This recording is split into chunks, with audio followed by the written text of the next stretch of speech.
Wendy's Breakfast 2 for $3 Biggie Bundles lets you choose your perfect duo from your fave 4, like a sausage or egg and cheese biscuit, small seasoned potatoes, or medium hot coffee. Limited time only during breakfast hours. U.S. price and participation may vary. Not valid in the combo. Single item at regular price. This is the KBLA Sports Minute with Ray Richardson. The Lakers and Clippers are on the road tonight to begin the second half of the season. The Lakers are at Golden State. They won't have LeBron tonight. He's going to miss the game because of his sore left ankle. Keep your eyes on this situation. LeBron's ankle injury could become a problem for the Lakers. He had a week off for the All-Star break, and he's still not healthy. At the moment, the Lakers are 2 games out from qualifying for the playoffs. Tip-off tonight is 7 on TNT. The Clippers are at Oklahoma City, 5 p.m. tip-off. They start the second half with the third-best record in the Western Conference. They're only 2 games behind number 1 Minnesota. The Clippers are in the top 5 in 4 major categories. Kawhi Leonard is 3rd in the NBA in three-point shooting and 4th in steals. Paul George is 5th in steals, and James Harden is 5th in assists. No debates, no speculation, just the info you need. That's your KBLA Sports Minute. I'm Ray Richardson. More news, opinions, and conversation when we come forward on KBLA Talk 1580.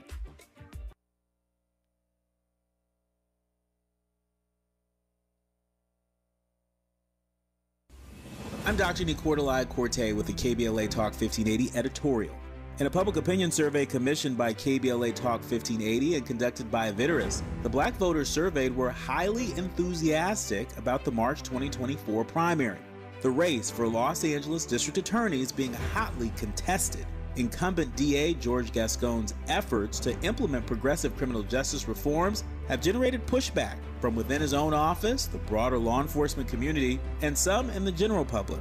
He was the subject of at least 2 failed attempts to qualify recalls. The concerns about crime are reflected in the polling results of black voters. Nearly 1 in 4 have been victims of violent crime or have someone close to them who has been a victim. 1 in 5 black voters have personally been victims of property crime in the last 2 years. A majority of respondents feel less safe than they did a year or 2 ago, but they reject the notion that criminal justice reform has gone too far. This year, black voters will be looking for candidates who speak to the complexity of the issues as opposed to a one-size-fits-all approach. Nearly half of black voters have an unfavorable view of DA Gascon, but his challengers are largely unknown. Nearly half of the black voters are also undecided, which means there's a clear opportunity for candidates to connect with black voters. Our poll makes 3 things abundantly clear. Black voters matter. Black voters are closely following this race, and the candidates for DA have a lot of work to do.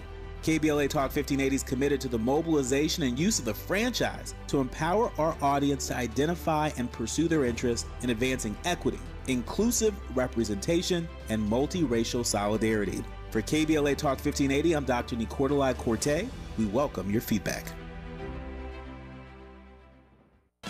Something for my godson Elijah and a little girl named Corinne.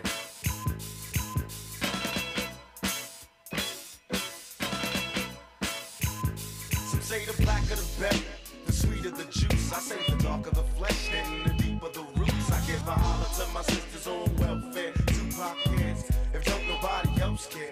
And I know they like to beat you down a lot. When you come around the block, brothers clown a lot. But please don't cry, dry your eyes, never let up. Forgive but don't forget, girl, keep your head up. And when he tells you you ain't nothing, don't believe him. And if you can't learn to love you, you should leave him.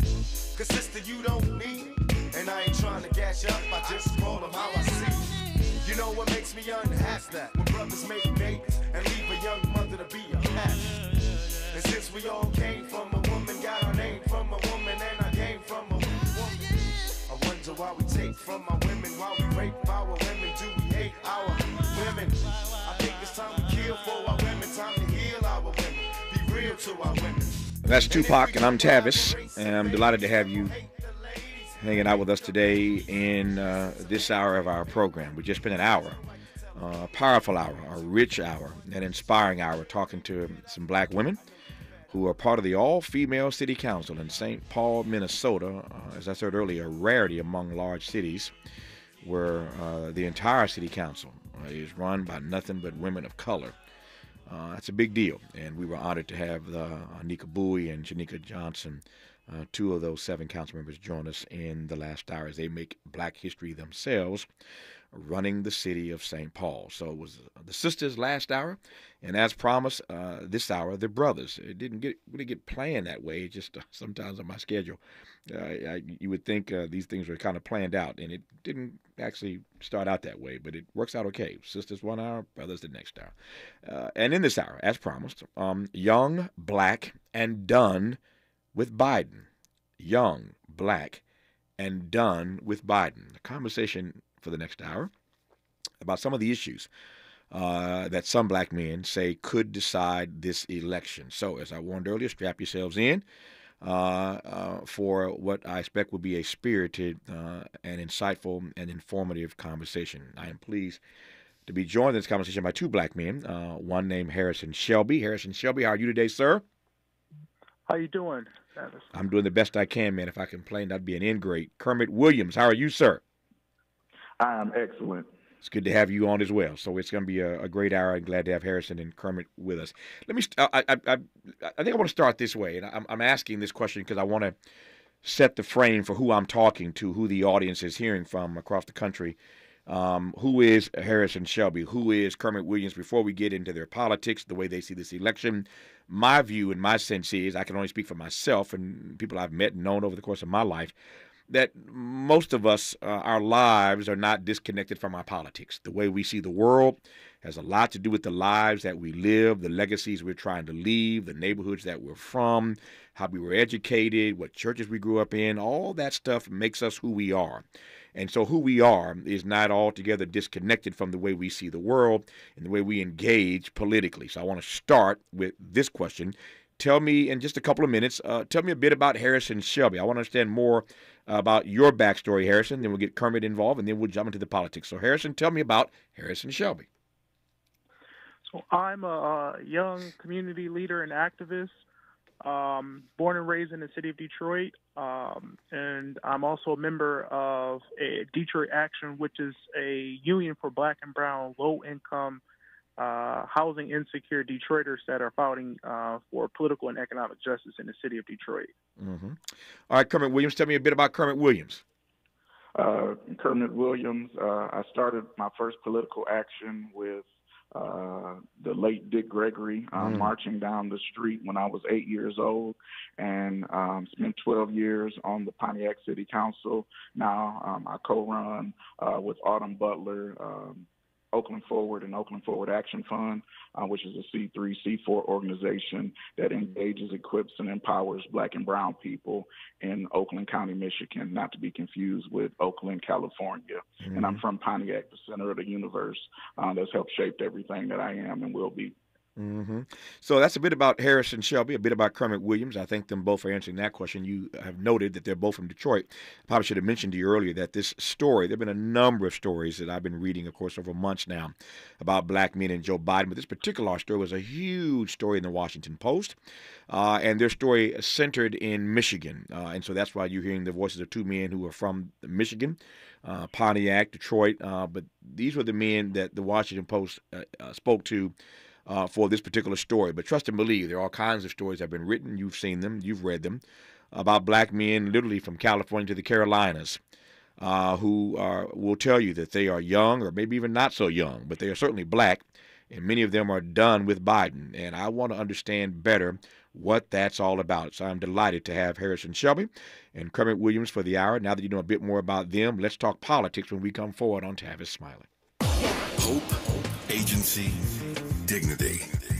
This is Tavis Smiley. Can you dig it? Come on! What is dedication? My biggest fear in the middle of my addiction was that my kids wouldn't have a father. And I started thinking, you know what? This isn't my story. I definitely had to become a better man to be a better father. It's important to me that my kids are empowered and truly believe that if they can think it, they can do it. That's dedication. Visit fatherhood.gov to hear more. Brought to you by the U.S. Department of Health and Human Services and the Ad Council. Joey from Vermont, a farmer trying to get through the winter. Adriana from South Carolina, a single mother living paycheck to paycheck. Liam, from Ohio, an injured father struggling to provide for his family. Hi, I'm Shanola Hampton, and I support the Feeding America network of food banks because they help provide over 6 billion meals to people in need each year. Learn more at feedingamerica.org.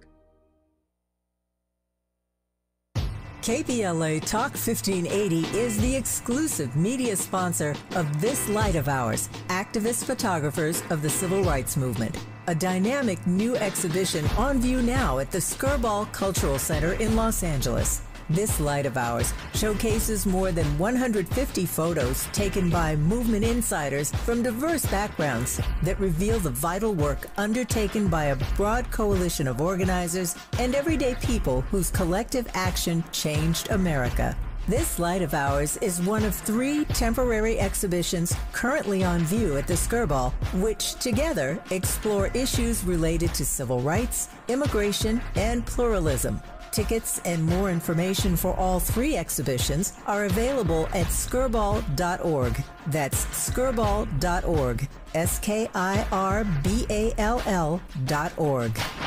We're from Washington. We love Febrez's new scent. Refresh and energize. So much we made a song about it. I can't escape this feeling inside. Refresh and energize. It's a mood, it's a vibe. Breathing for the first time. So free, so alive. Breathe happy for breathe. Smells like paradise. Breathe happy for breathe.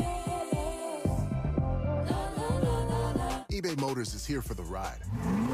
120,000 miles of night drives, daily commutes, and who knows how many. Are we there yet? Through countless fixes, elbow grease, and a new radiator, you kept your ride alive. With eBay Motors, you have over 122 million parts to keep it running. And with eBay Guaranteed Fit, they'll be the perfect fit every time.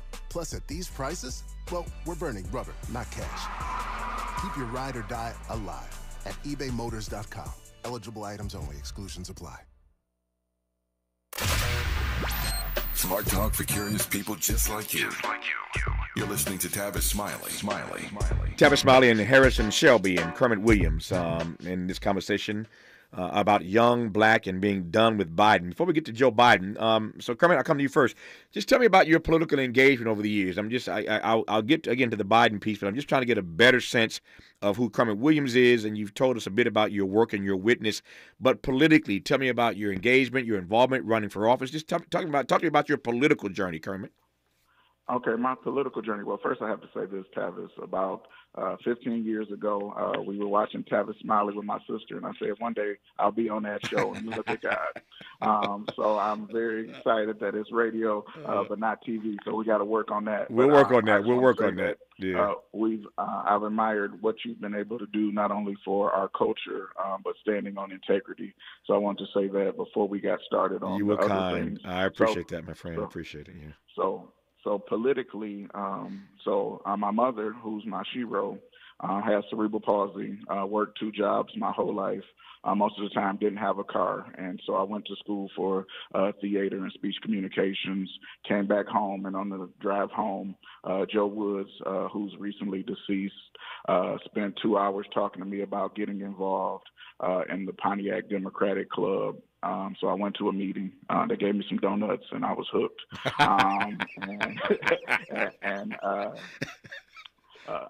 After that, became president of the Young Democrats of the state of Michigan, the first non-Detroiter to be president. And shout out to Harrison for holding it down, with Detroit. So we did that work, really got disenfranchised with what was happening. I had a house right next to mine that had been demolished, and there were kids actually playing in the hole where the house had been torn down. I went to my council person, couldn't get a response, couldn't get anything done. I said, what does it take to run for office? Got the signatures the next day, and after I turned them in the day after, the hole was filled. people shouldn't have to run for office in order to get change in their community.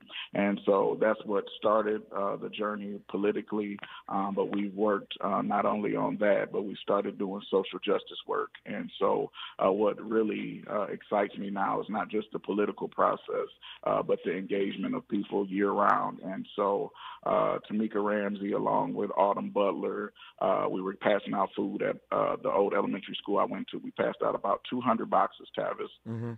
And people kept coming. And we sat down at the end of that day and realized that if we didn't change the policies that kept people poor, we would always just be passing out food boxes. And so that's what started the Pontiac Policy Council, which is now Oakland Forward, and doing work all the way through. So that's the through line that's kind of engaged me. And so we've always been trying to engage people to make sure that we eradicate not only poverty, but the policies that keep Black people poor. Yep. First of all, thank you for your kind words. As I said earlier, I deeply appreciate that, and I'm glad that things have worked out. As we say, won't he do it, won't he will. So you and I are finally connected in a conversation. I'm glad that you watched me all those years ago, and just thrilled to have you on this program right now. I'm glad you shared that backstory, and I'm glad I asked that question. So let me just ask you another question now, which is, you mentioned that, you were starting to feel disenfranchised by the Democratic Party, even though you had been the state president of Young Democrats. Tell me more about that moment, or those moments as you recall them, when you started to, my word, not yours, get frustrated with the Democratic Party apparatus.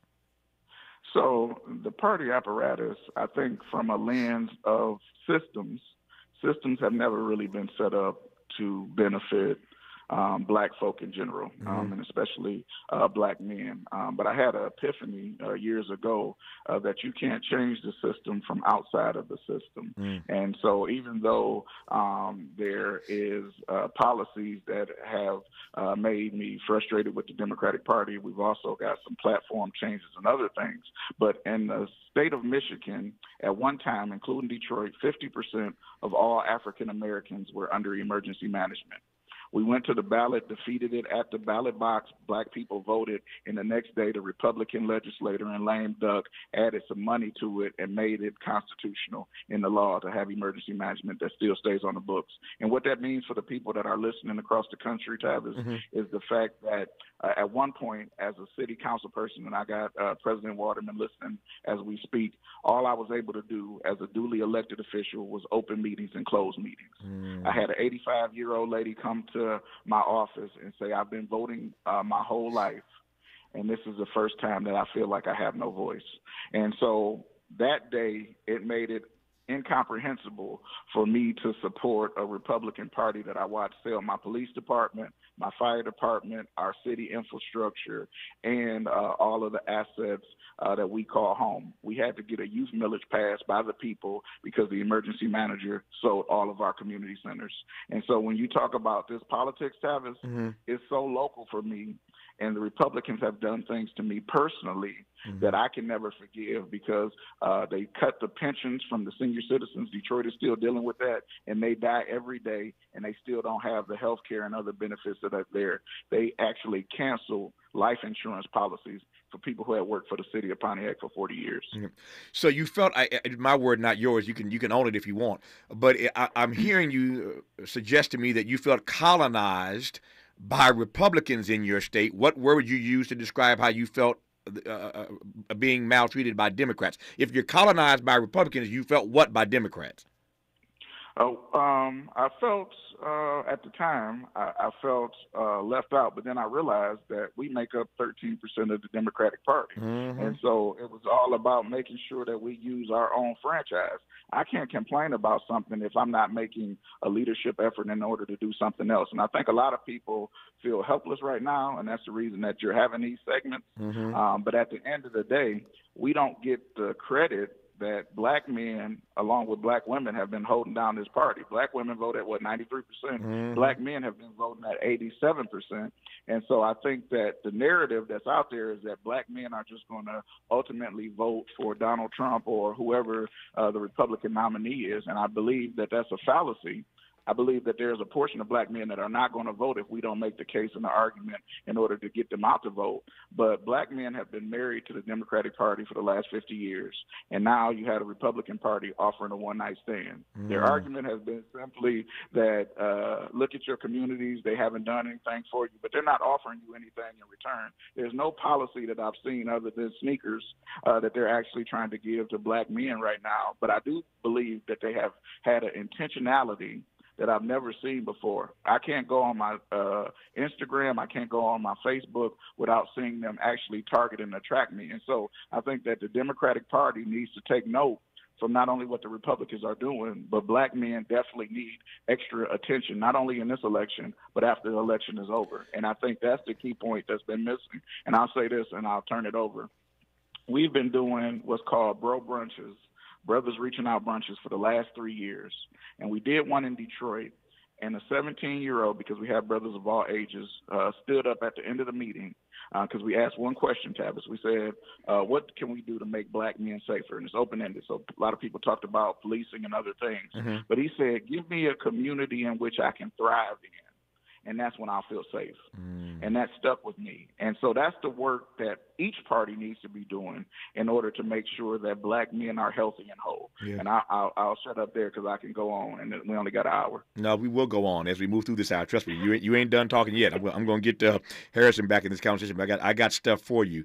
In case you just tuned in, we're talking, as you can probably tell, about why certain black men in particular are frustrated by the Biden administration as they ponder their options between now and November. We're talking about being young and black and done with Biden. All kinds of interesting and fascinating clickbait headlines about black men and Biden, and I'm just trying to spend a few minutes here in this hour getting to the bottom of what this frustration is all about and why they are pondering options other than Joe Biden between now and November. So that's a bit more of the backstory of Kermit Williams. So now let me get back to Harrison Shelby. So Harrison, some of the same questions. I'm just trying to move this conversation forward. I want to get a sense of when, where, and how you became frustrated writ large with the Democratic Party. We'll get to Biden specifically in a moment, but I'm just trying to get a sense of where along your political journey you started to feel some frustration. Well, that's a good question. I started out young in my service to my community. My grandfather and my uncle, my cousin, who was much like my uncle, the Honorable Vincent Gregory, who recently passed, Kermit knows, was the first black state senator in Oakland County, and served. And I watched him in his struggles, learning how to campaign, and him not being valued in the political party that he helped get many victories, like his former colleague, our governor, Gretchen Whitmer, and things like that. And so I became active within organizing my community. I started the food pantry at my college and worked in a number of different nonprofits, and then went off to work for one of our state representatives. She created a role for me to serve as a special projects coordinator to focus on businesses and working with our seniors and things like that. And so that's what kind of sparked my political interest in working for our community. Mm-hmm. I hear that part, and I appreciate that. What I'm pressing toward now, the next question is, give me a sense of when you started to get frustrated. I heard you suggest that you didn't like the way they treated was it your grandfather you mentioned a moment ago? Your grandfather? But my uncle. Your uncle, I'm sorry, your uncle. Give me a sense of, a better sense of your personal frustration with the Democratic Party apparatus. Well, I first became involved. Before that, I ran for precinct delegate, which is making sure voters are registered and making sure they know what's going on in the community. And at the age of 21, I first became elected. And I was out talking to folks about what's going on in our community, and I felt it was a disconnect because when I was going to the door, I'm talking about, are you registered to vote? Are you going to vote in this upcoming election? And most of them don't know where their next meal is coming from, don't have a job. And so I feel like we're spending all this money going to talk to folks about registering to vote and are you going to vote? and they are experiencing, they're struggling. Sure. And so they can't connect with what's going on. And so I felt like we needed to have holistic organizing and making sure that we're centering those that are most vulnerable. And so that's what led to me thinking about how do we get resources? Mhm. How do I leverage this position as in a way to get the things that my community needs Yep. from these elected officials? So, Kermit, here's what as I'm pushing my way toward Joe Biden specifically, and why people are frustrated with Biden, certain black men frustrated with him, and considering other options again at the November elections. One thing jumps out at me pretty quickly, and I have a really smart audience, so I'm sure they've figured this out as well. People might have thought prior to this conversation, as they read all these stories about black men and Joe Biden, there's a bunch of black men sitting on their behinds, whining, complaining, doing nothing, not involved, not registered to vote, et cetera, et cetera. There is this narrative that black men are, that this is we're in Black History Month. This narrative has long existed that we whine, that we complain, that we don't take control of our own agency, that we're lazy, that we're shiftless. All that stuff we've heard about the image that many black men have been subjected to. That is not what I'm hearing in this conversation. As we push toward your frustrations, your concerns about Joe Biden in particular, I'm hearing from two black men who have, in fact, for quite some time, been politically engaged, been politically involved. And that's an important point for me. These are not men outside the process who are just talking a bunch of trash. These are black men inside the Democratic Party, inside the process, folk who've been involved, who are expressing a level of frustration. That is a key point to me, Kermit Williams. You see it differently? No, I think you hit it on the head. But I also believe that this narrative has been pushed that Biden has a black man problem. Mm-hmm. There needs to be extra attention paid to our community. But by and large, even with all their expectations, even if they had a landslide, they would only get 20% of the black man vote. The problem is this 50 to 60% of the white man vote and the white woman vote that's not being talked about. Mm-hmm. I feel that black men are being scapegoated in this election to try to fit a narrative. But we've saved democracy time and time again. Yes. If you look at the 2016 election, when black men didn't vote because they didn't have a black man message coming from Hillary Clinton, she didn't make any visits to Pontiac and other places that she needed to go to. You saw what happened. Mm-hmm. So then in 2020, you look at the percentage of black people that voted along with black women, and you see the gains that are there. For the first time in my life, I live in a purple county. Mm-hmm. For the first time in my life, with the exception of our county sheriff, there are no Republican elected officials from my school board all the way up to presidency that I have to deal with. It took 40 years for that to happen. Mm-hmm. It didn't just happen in the vacuum, but it happened because black people overperformed in every election.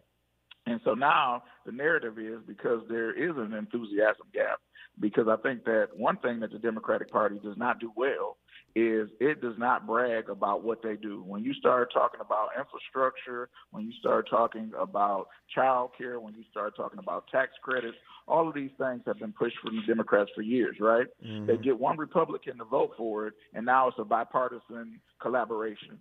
You just need to stick to what you do. The Republican Party is very good at branding and talking about the things that they do. They say, we're going to give you smaller government, we're going to give you more tax cuts, and we're going to sprinkle a little bit of racism in it. And so that's the formula that they've been using time and time again, and now they're using what they call the culture wars in order to separate out this misogyny. And I tell people all the time, well, you're thinking about voting for Donald Trump because you watched him on WWE and you saw him with Vince McMahon, but you don't remember the Central Park Five, where this man took out an ad and still hasn't apologized. Mm-hmm. People don't change who they are, Tavis. Yeah. It just gets exposed when they get higher positions. Nope. And so I'll say this, power ultimately makes either a person a leader or a tyrant. And we see that we're moving toward tyranny in one direction. I don't think that the focus needs to be on Joe Biden or Donald Trump. It needs to be on what values do you actually celebrate. Because if you look at the policies that are being pushed by both sides, take out the sound bites and all this other stuff, black men overwhelmingly want to make sure that their families are taken care of. Let me pause there because Kermit Williams has just, that's a mouthful. There's a whole lot to unpack. I was talking to my friend and brother Michael Fontroy in our first hour, and he used a beautiful phrase that I want to introduce in this conversation. I knew it was going to come up. He calls it narrative malpractice. that these storylines are really about black men and Biden is really narrative malpractice. Here comes Kermit now saying he believes that black men are being scapegoated. Ooh, we just getting started. You're listening to Tavis Smiley. What's your quarrel with the world? You're listening to Tavis Smiley. If you're like me, 60 and retired, making ends meet, especially here at the supermarket and drugstore, is tough. I'm so blessed to have found benefitscheckup.org. It's a free and confidential website from the National Council on Aging that connected me to $1,200 a year in programs that help pay for food, medicine, utilities, and more. Maybe it can help you. benefitscheckup.org. My daughter was diagnosed with a rare malignant rhabdoid tumor on the spine. They sent her straight to St. Jude. My hope was gone. But when you get there, everyone's like, hey, we're not going to give up.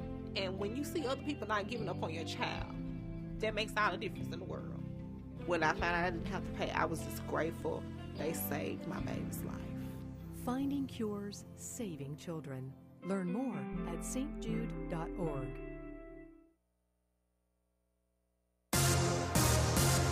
I'm Ray Harris, and here's the latest from the Black Information Network.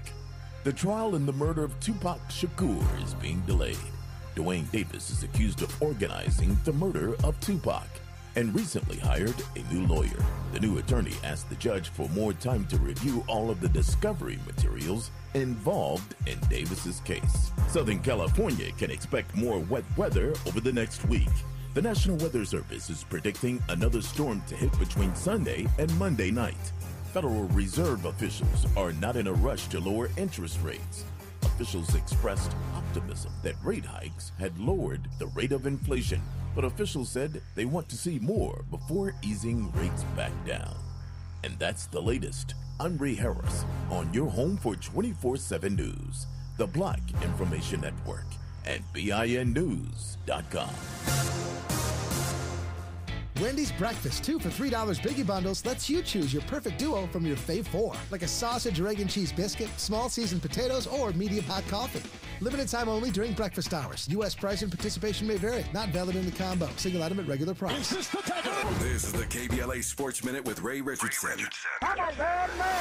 The Lakers and Clippers are on the road tonight to begin the second half of the season. The Lakers are at Golden State. They won't have LeBron tonight. He's going to miss the game because of his sore left ankle. Keep your eyes on this situation. LeBron's ankle injury could become a problem for the Lakers. He had a week off for the All-Star break, and he's still not healthy. At the moment, the Lakers are 2 games out from qualifying for the playoffs. Tip-off tonight is 7 on TNT.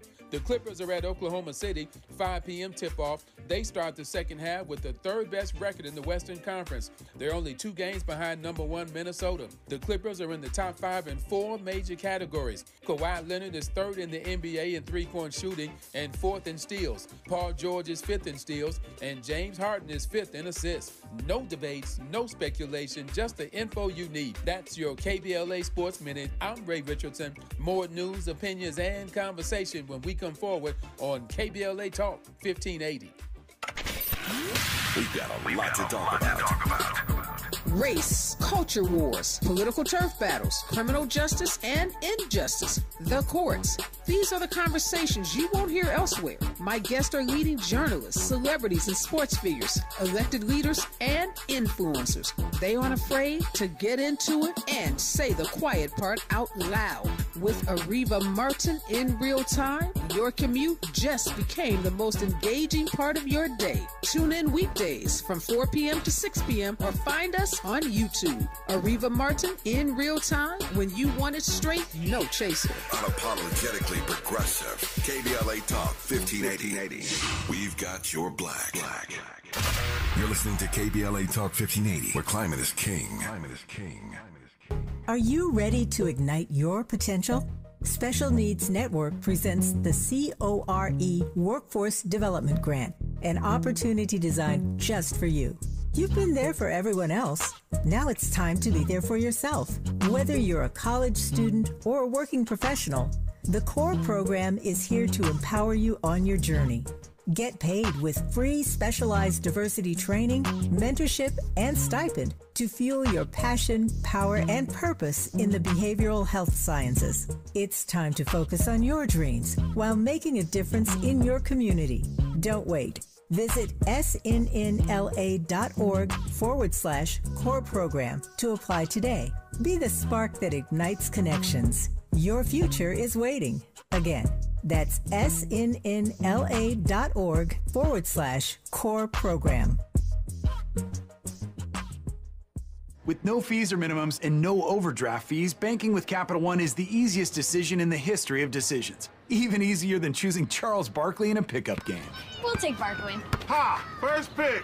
Sorry, kids. Yep, even easier than that. With no fees or minimums and no overdraft fees, is it even a decision? Okay, here's the plan. Pass me the ball every time. This is banking reimagined. What's in your wallet? Terms apply. See CapitalOne.com/bank for details. Capital One N.A. member FDIC. Eggs are a staple in our diets, and there's only one egg with more delicious farm-fresh taste plus superior nutrition. Eggland's Best.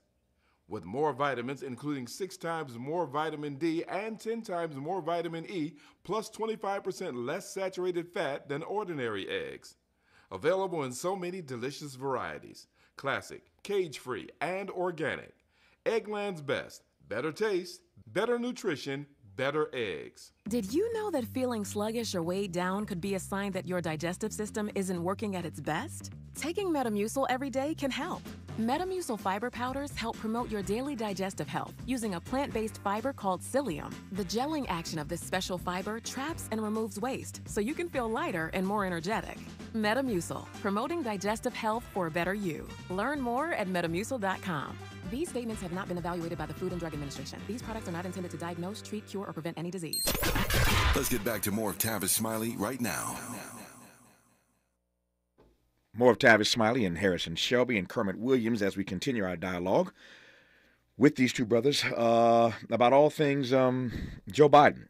There have been a number of articles, as I mentioned earlier in this hour, about Joe Biden and black men pondering their various options. Articles in the Washington Post, article in Rolling Stone, in the LA Times, all across the country, all kinds of publications online, in Politico. So many stories written about Biden and black men. Some folk are tired of hearing about it. Some people don't believe it. Some folk are mad at black men for being so stuck on stupid that they would consider voting for one Donald Trump. My friend Michael Fontroy, professor at George Mason University, said earlier in today's program, he used this beautiful phrase, narrative malpractice. He says, Tavis, I believe there is a narrative malpractice here on the part of the media to keep writing these headlines and keep trying to advance this particular narrative. And here comes Kermit Williams suggesting that he believes that Michael may be right. He didn't say it that way, but if you suggest, as Kermit did a moment ago, which I want him to unpack now, that he believes that black men are being scapegoated in this election, then it ain't a quantum leap from Kermit's argument that black men are being scapegoated to Michael Fontroy's argument that there's narrative malpractice on the part of the media. Put another way, what does the media gain for continuing to run these stories about black men and Joe Biden? I'll shut up. Kermit Williams, your thoughts? Yeah, I think they want it to be a self-fulfilling prophecy. Mm-hmm. At the end of the day, you can have problems with your wife and not you. And so one of the things that they're doing is they're constantly trying to place this media narrative, as you say, media malpractice, in the face of black male voters to make it seem, because they know that elections are often based on popularity and momentum. And so if they can make it seem that it's okay to vote for this person that doesn't have your best interest at heart, and you've got your brother doing it, so you might as well do it too. And so the media is self-fulfilling that, because you have to think about it. Regardless of what we say about politics, it's become commercialized.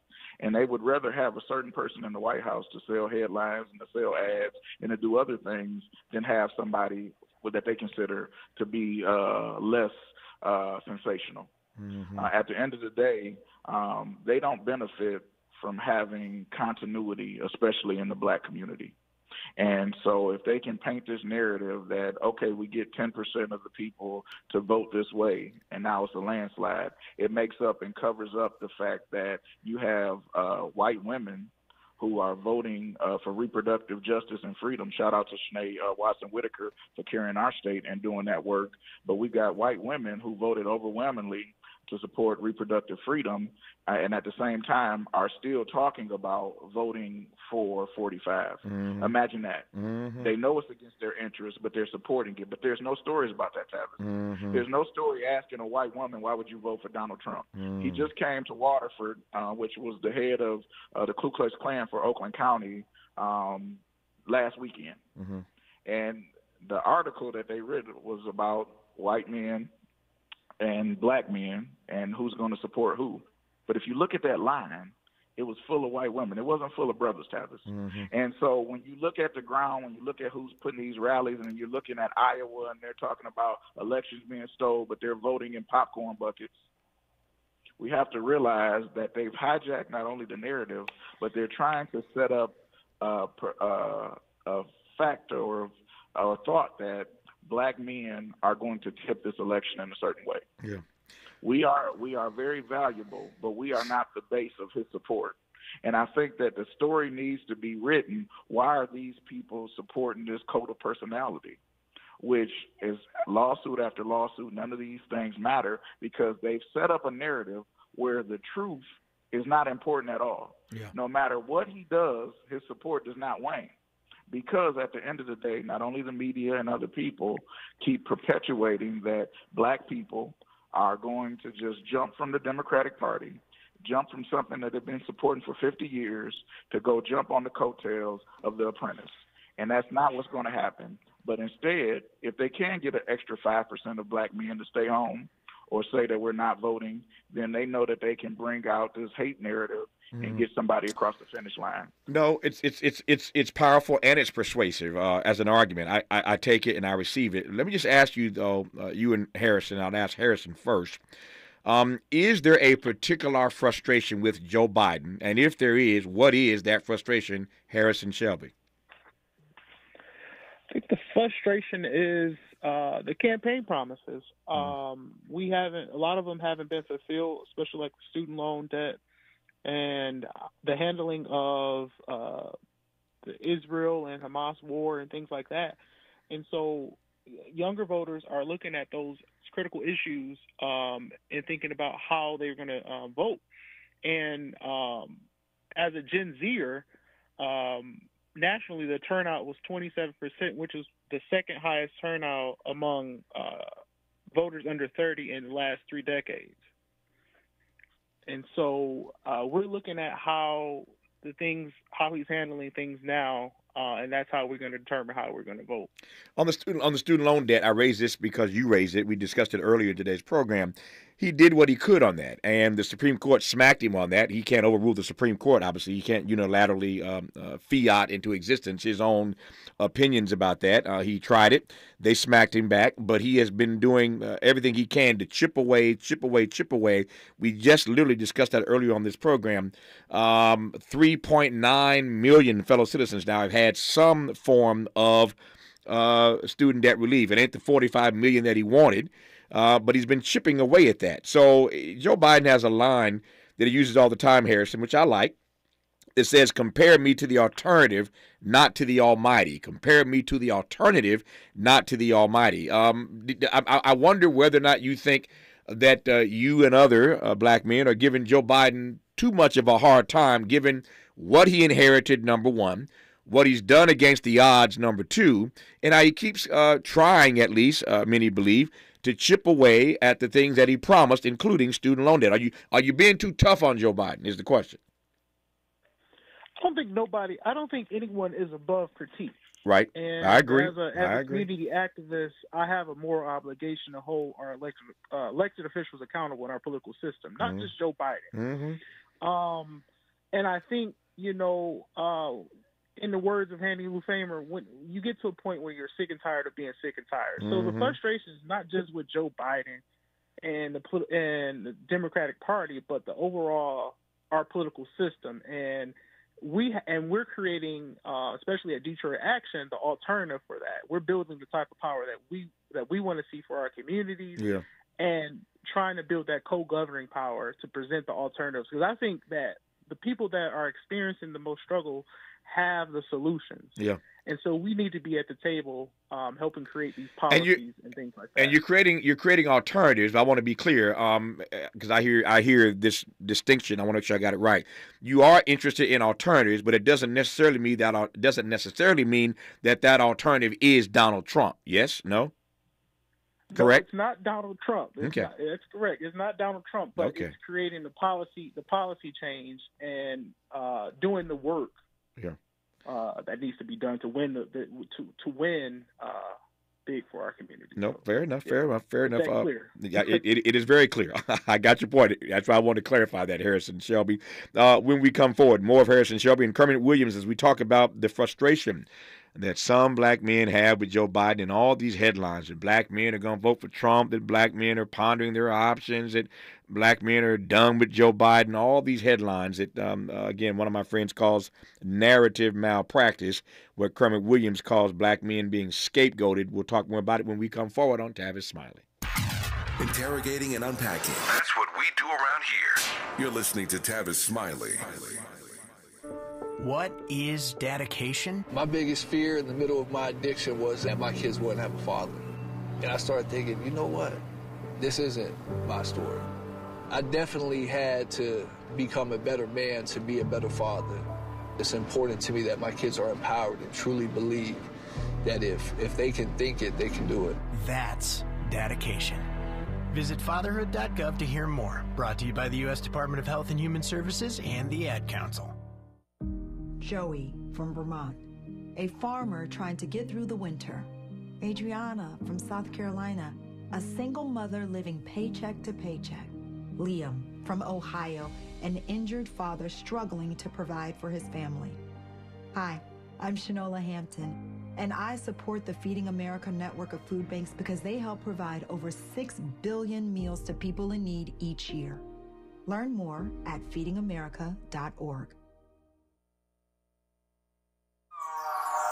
At KBLA Talk 1580, we do Black history every single day. In fact, as the only Black talk radio station west of the Mississippi, we are Black history. Our annual Black History Month luncheon is fast approaching, and we want to be sure to give you ample time to get your company, organization, church, or group to join us at this year's celebration on the last day of the month, Thursday, February 29th at noon. Last year, we honored iconic local Black media personalities, including Pat Harvey, Jim Hill, Mark Brown, Beverly White, Sandy Banks, and Pat Prescott, and raised $20,000 in scholarships. This year, we're honoring Black Hollywood creatives who have used their artistic genius as climate justice champions. At this year's luncheon, we will be showcasing and sharing their inspiring work on our big screen. Plus, a scrumptious meal, live music, great company, and lots of fun with your favorite KBLA Talk 1580 hosts. So contact us today at info@smileyAudiomedia.com or call 323-290-4690. That's info@smileyAudiomedia.com or call 323-290-4690. We hope to see you Thursday, February 29th as we close out Black History Month. At KBLA Talk 1580, we've got your Black. City of Los Angeles tenants, get informed today about your eviction rights. Take immediate action if you receive an eviction notice from the court. You have 5 days to respond to an eviction notice or unlawful detainer. Don't self-evict. And you can't be evicted for non-payment of rent unless you owe more than the fair market rent for a unit your size. Learn more eviction information such as at-fault and no-fault evictions at housing.lacity.org. Be informed, be protected, be at home. He's rooting for everybody black. Everybody black. More of Tavis Smiley coming your way right now. Kermit Williams, I'm watching my times get away from me, so let me move a little more swiftly here. Earlier in this dialogue, which I have found to be rich, and I thank you for being a part of it, my friend, you suggested that black men need extra attention, that black men need extra attention. So these articles may be narrative malpractice. They may be scapegoating black men with these stories, but you were very clear and unapologetic about saying that black men need extra attention. Unpack that for me, please. Well, it's really simple. The things that we thought were going to get across the finish line for whatever reason didn't happen. You talk about the George Floyd Act. You talk about Build Back Better. You let Joe Manchin hijack 2 years of administration with his foolishness, and black men got the short end of that stick. And so it's very important that the things that we value, and y'all talked about student loans early. I just got $70,000 of mine dispatched because I've been in public service. And so shout out to Joe Biden for that. I think that the critique is real because we're dealing with a system that has been unfair to black men. But there's a statistic out, Tavis, that black men have not moved forward in any statistical category since 1970. And it's now 2024. So it didn't just happen with Joe Biden, but we have to realize that there has to be extra attention. Reparations didn't happen. Black people talk about it among themselves every day, and that's not on the forefront of anybody's agenda. Budgets are reflections of priorities. And when you look at the budget, it helps everybody, but it's not specifically to help black men. And so when you talk about the pandemic, when the country was able to print out money, a lot of these people that are talking about voting for Donald Trump is because he signed his name on the Treasury checks, not because he's done anything that was substantial, but they saw that as a direct line to get money. I think that the Biden administration as a whole and every Democrat needs to start talking about the policies, infrastructure, and other things, but to make sure that those carve-outs for black jobs and justice are there. You get what I'm saying? We've been fighting for jobs, justice for how long? You know, and we can still have the same argument today. You and Dr. West went on the poverty tour years ago, and it's time to revisit that because if you look at these communities that we have, there needs to be not only an infusion of capital, but it's got to be directed to those who have been directly impacted or affected. We just celebrated at the White House the people from Tulsa, but at the end, they didn't get a reparation check. And so when you start looking at making sure that the dollars match the rhetoric, that's the piece that's pushed. But just because we have issues with how Biden is administering the job, we weren't even thought about under the Trump administration. He told people to drink bleach when black people died disproportionately from the pandemic. And so when you're looking at apples to apples, there is really no comparison. And so the issue is, how do we make Joe Biden better? How do we take these next 4 years and push it to a place that it needs to be? Because the alternative doesn't mean us any good. And I think that because they're saying, what do you have to lose? We have everything to lose when we support you. That is the question. And that's why I wanted to have this conversation about whether or not, in fact, black men are being scapegoated, whether or not this is, as I said earlier, narrative malpractice. But I think leave it to Kermit Williams to put his finger right on the question. And we'll address that when we come forward. If the alternative is not the answer to the prayer, 45, then how do we help make Joe Biden better? How do we build him back better, if I can put it that way? You're listening to Harrison Shelby and Kermit Williams on Tavis Smiley. For all the freedom-loving folk, this is Tavis Smiley. I feel like freedom. If you're like me, 60 and retired, making ends meet, especially here at the supermarket and drugstore, is tough. I'm so blessed to have found benefitscheckup.org. It's a free and confidential website from the National Council on Aging that connected me to $1,200 a year in programs that help pay for food, medicine, utilities, and more. Maybe it can help you. benefitscheckup.org. My daughter was diagnosed with a rare malignant rhabdoid tumor on the spine. They sent her straight to St. Jude. My hope was gone. But when you get there, everyone's like, hey, we're not going to give up. And when you see other people not giving up on your child, that makes all the difference in the world. When I found out I didn't have to pay, I was just grateful. They saved my baby's life. Finding cures, saving children. Learn more at stjude.org. KBLA Talk 1580. We've got a lot to talk about. KBLA Talk 1580, connecting you with services and solutions. Stay Housed LA has the resources you need to know your rights and the legal support to back them up. The COVID-19 pandemic has cost people their jobs and livelihoods. This has left an estimated 1/3 of households not being able to make rent and facing losing their homes. This is a fear no one in our community should have to face. You have rights, though, and Stay Housed LA is here to help. Stay Housed LA is a partnership between the County of Los Angeles, the City of Los Angeles, and local community and legal service providers. Together, they provide tenants with the information and support needed to exercise their rights so they can remain safely in their homes. Find out more about your rights by participating in a virtual tenant workshop. Get the legal assistance you need. Find additional resources in Los Angeles County and the City of Los Angeles. Stay connected to Stay Housed LA County for updates. This and more at stayhousedla.org. Stay connected to Stay Housed LA for updates. This and more at stayhousedla.org. That's stayhousedla.org. Or call their hotline at 213-694-0040. We've got your black with a community call to action from KBLA Talk 1580. Tips to help improve your credit score in 2024.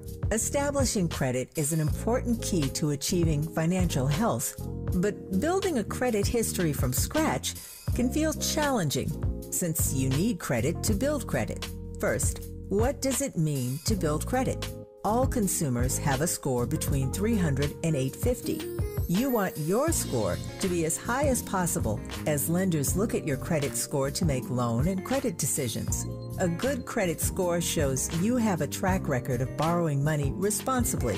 Remember, it's never too late to build or rebuild your credit. This segment is sponsored by J.P. Morgan Chase & Company.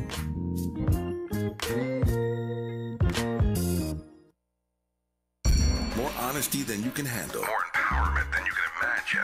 You're tuned in to Tavis Smiley. I've got 3 minutes left. I'll give each of you 90 seconds. You first, Harrison Shelby. How can we build Joe Biden back better?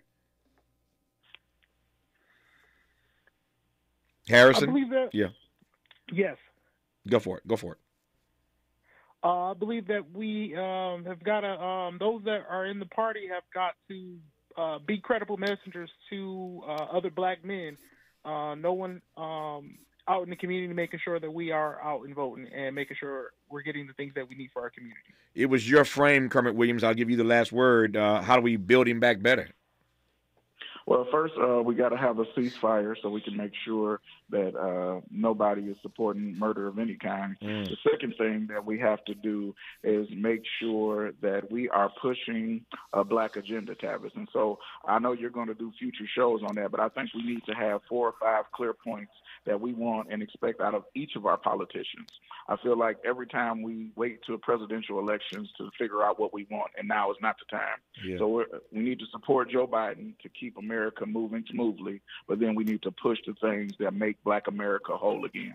Let me ask you very, very quickly, Kermit, whether or not you think Joe Biden can, in fact, with black men in particular and with American voters writ large, can he close this enthusiasm gap? He can with God's help. But it's going to take a lot of work, and you got to support organizations like Michigan United, Oakland Forward, Our Own Wall Street, Black Voters Matter, Michigan Coalition on Black Civic Participation in order to do it, because we have to do the work. Yeah. We're going to have to save ourselves like we save democracy every time, Tavis, and it's not going to be one white man that does it for us. No, and to your point a moment ago about the ceasefire, we keep reading these stories that there are many folk in Michigan, Rashida Tlaib and others. The Arab community is massive there, as you know, telling Biden, don't even think about coming here. We are not even considering voting for you. Michigan is always in the thick of things. Biden only won by 3 points the last time over Trump, as you well know. How in play is Michigan going to be right quick, Kermit? It's super in play. The margin is slim on a knife's edge, and every vote is going to matter in this election. But Congresswoman Rashida Tlaib is doing a phenomenal job, and it's important that we listen to everybody who's representing their community the right way.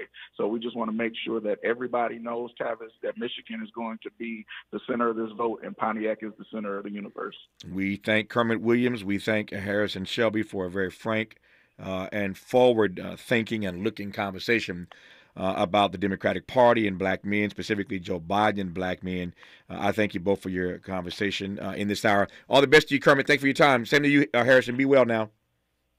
Thank you. Good to have you both on. Just like that, 3 hours gone. Back here tomorrow. Oops, tomorrow's Friday, so it's the best of Tavis Smiley tomorrow. 3 great hours you might have missed from this week. I promise you we'll pull the best ones, and there are a lot of good stuff to choose from this week.